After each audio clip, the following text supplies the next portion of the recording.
9 जिसकी स्टेटमेंट है how much is the force of friction between A wooden block of mass 5 kilogram and the horizontal marble floor.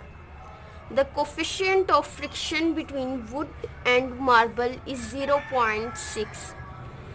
5 kilogram mass के लकड़ी के block और संगमरमर के उफकी फर्श के दरमियान फ्रिक्शन की कितनी फोर्स होगी.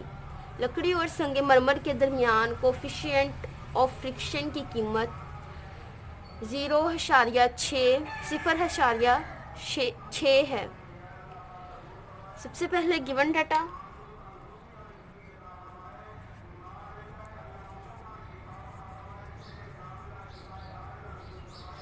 गिवन डाटा में हमारे पास मास है, mass which is equal to 5 kilogram.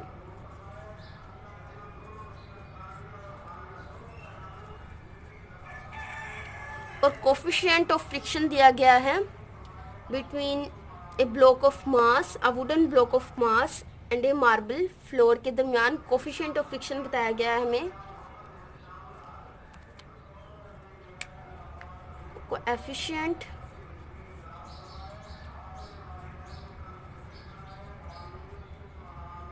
Of friction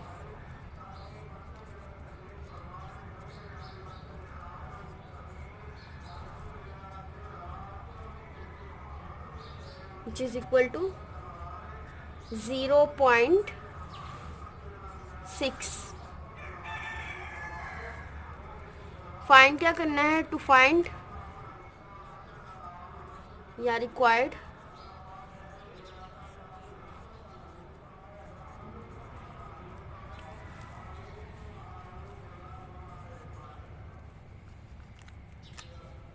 हमने फ्रिक्शन फाइंड करनी है. फ्रिक्शन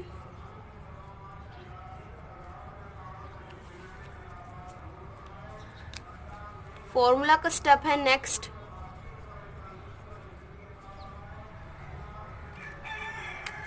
फॉर्मूला आपको पेज नंबर 73 पर इक्वेशन 3.23 में आपको ये फॉर्मूला मिलेगा. एफएस फोर्स ऑफ फ्रिक्शन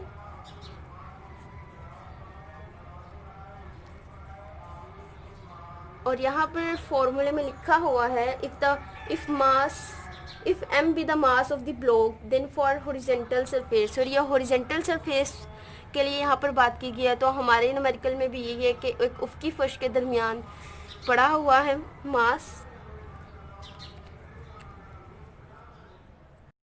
जैसा कि स्टेटमेंट में लिखा हुआ है एक ब्लॉक 5 किलोग्राम का ब्लॉक जो कि एक wooden block of mass 5 kilogram 5 kilogram का box and the horizontal marble floor हमने फाइंड करनी है. यानी कि 5 किलोग्राम मास के लकड़ी के ब्लॉक और संगमरमर के उफकी फर्श के दरमियान फ्रिक्शन कितनी फोर्स होगी, फ्रिक्शन की कितनी फोर्स होगी. और ये फर्श पर पड़ा हुआ है, वो किसके? संगमरमर के फर्श पर ये पड़ा हुआ है. हमने इनके दरमियान फाइंड करनी है फ्रिक्शन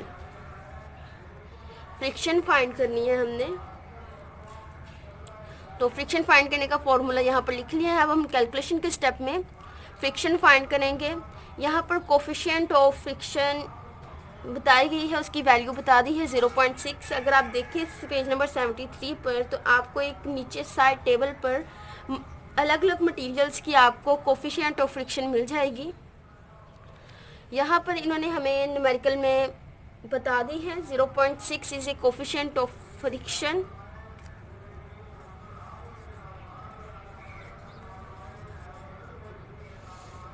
कैलकुलेशन के स्टेप में हम सिंपली वैल्यूज पुट कर देंगे अपने फॉर्मूला में. यहाँ पर माइक्रो हमारा coefficient of friction is equal to 0.6 multiply by mass is equal to 5. और यहाँ पर बात की गई है ग्रेविटी की, तो gravity is equal to 10 because horizontal पड़ा हुआ है ना. तो यहाँ पर आएगी gravitational acceleration is equal to 10. इन सबको मल्टीप्लाई करेंगे तो आंसर आएगा 30 न्यूटन। ये हमारा आंसर है। अस्सलामुअलैकुम स्टूडेंट्स, आज मैं आपको न्यूमेरिकल नंबर 3.10 सॉल्व करवाऊंगी, जिसकी स्टेटमेंट है how much centripetal force is needed to make a body of mass 0.5 kilogram to move in a circle of radius 50 centimeter with a speed 3 meter per second.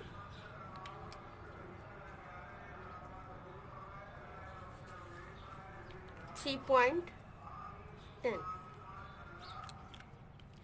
0.5 kilogram mass के जिस्म को 50 centimetre radius के दायरे में 3 metre पर second की speed से घुमाने के लिए कितनी सेंट्रीपिटल फोर्स की ज़रूरत होगी।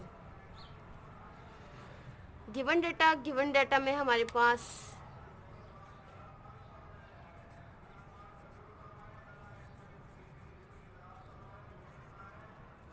मास है,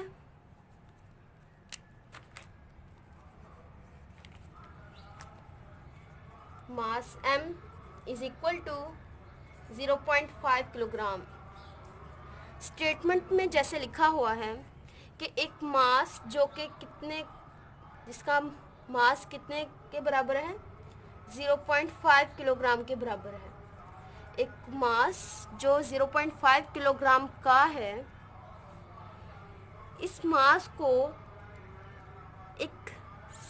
कितनी सेंट्रीपिटल फोर्स दरकार होगी कि वो मास 50 सेंटीमीटर रेडियस के दायरे में 3 मीटर पर सेकंड की स्पीड से घूमे। आपने अपनी बुक में पेज नंबर 78 पर सेंट्रीपिटल फोर्स 76 और 77 और 78 पेज पर सेंट्रीपिटल फोर्स का टॉपिक पढ़ा होगा। यहाँ पर ये मास, इसको एक दायरे में घुमाने के लिए कितनी सेंट्रीपिटल फोर्स दरकार होगी। किसी दायरे में घूमने के लिए किस फोर्स की ज़रूरत होती है। एक जिस्म को किसी दायरे में घुमाने के लिए सेंट्रीपिटल फोर्स की ज़रूरत होती है। सेंट्रीपिटल फोर्स हमने यहाँ पर फाइंड करनी है।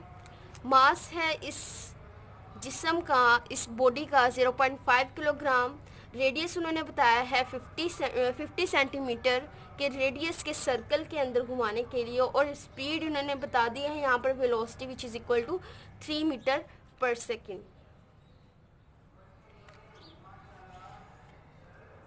रेडियस बताया है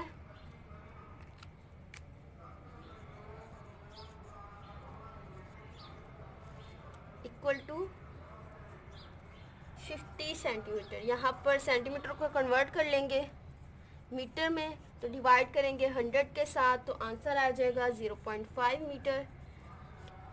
0.5 मीटर रेडियस के सर्कल में मास 0.5 किलोग्राम को घुमाने के लिए कितनी सेंट्रीपिटल फोर्स दरकार होगी। एक किसी जिस्म को भी किसी सर्कल में घुमाने के लिए किस फोर्स की ज़रूरत पड़ती है, सेंट्रीपिटल फोर्स की। और यहाँ पे हमने सेंट्रीपिटल फोर्स को ही फाइंड करना है।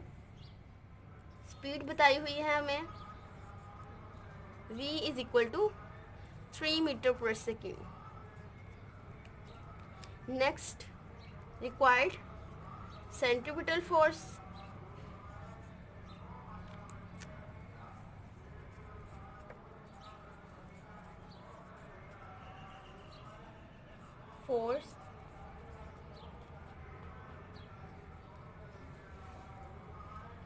सेंट्रीपिटल फोर्स Fc हमने फाइंड करनी है।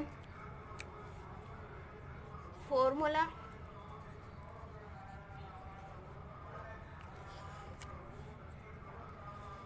Fc is equal to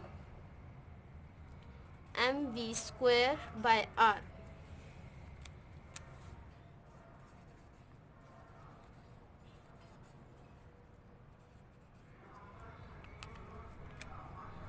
calculation में वैल्यूज पुट कर देंगे। m is equal to 0.5 multiply by square लेंगे यहाँ पर वेलोसिटी का 3 का स्क्वायर लेंगे तो which is equal to 9 and radius दिया हुआ है 0.5।